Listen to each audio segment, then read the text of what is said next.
row independent. Okay, we'll give her a shot. We've got RNA polymerase zipping down the DNA strand, and it's chucking nucleotides together, and it's making a RNA molecule that is complementary to the DNA template. And that complementary nature of the RNA and the DNA hold the RNA next to the DNA. So it has a primer, so the polymerase can keep going, okay?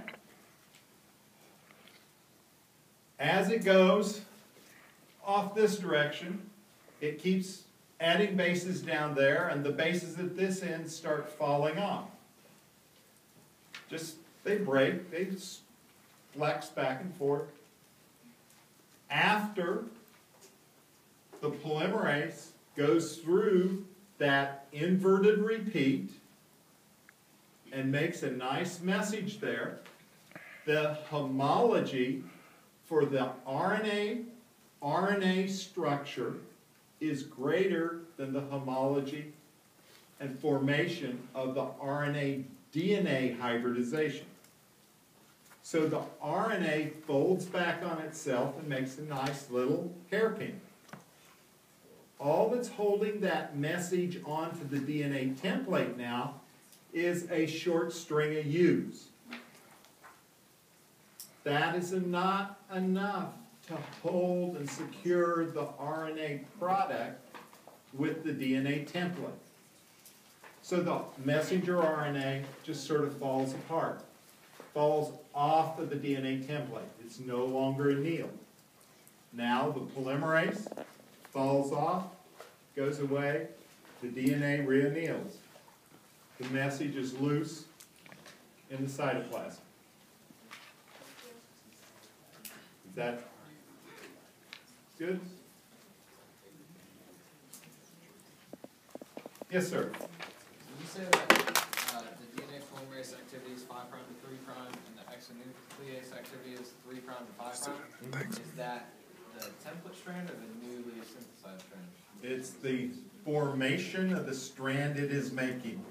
It always goes from the 5', hooks onto the 3' hydroxyl. Okay?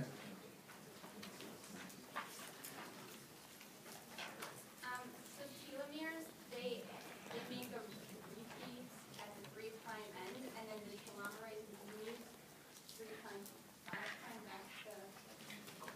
Let's go over telomerase, okay? The only problem that eukaryotes have is their chromosomes are linear. There's an end, okay?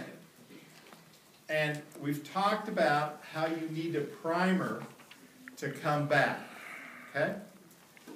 If you just took a linear piece of DNA and kept replicating it time and time again, it would keep getting shorter and shorter and shorter and shorter because there would be no way to hang that primer out past the end. So what does eukaryotes come up with to solve this? They have a telomeric sequence which is conserved, and it's repeated, and it's added on to the 3' end of the end of the chromosome. So the enzyme that does this is yeah, thank you.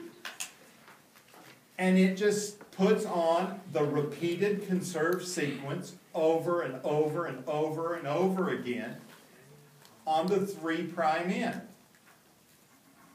Now what does that do? It makes a conserved sequence that's repeated going off in this direction, which can serve as the site for an RNA primer coming back in the other direction.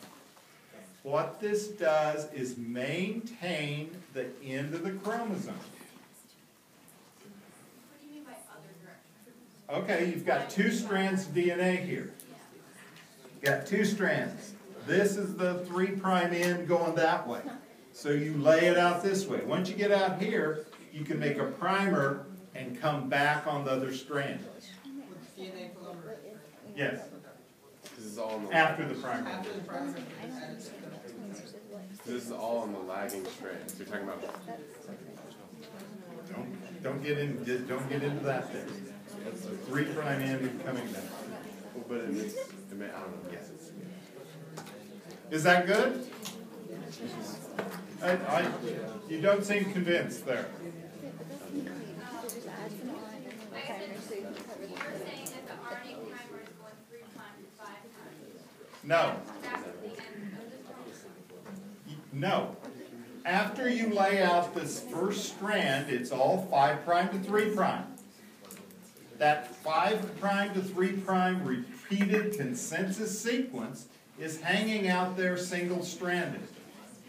Now you're going to come and put a primer out here, and it's going to go back 5' to 3', back to the end of the chromosome.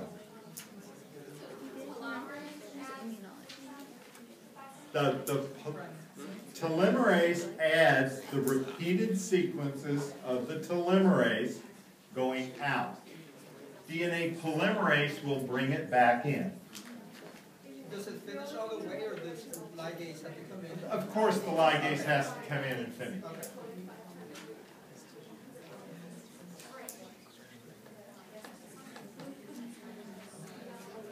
Yes, sir. On this test in the past, is there like any subject areas that people generally struggle that you might suggest you focus on? I honestly can't say. The scores, I think, are fairly high. Is that correct, Jay? Scores are fairly high.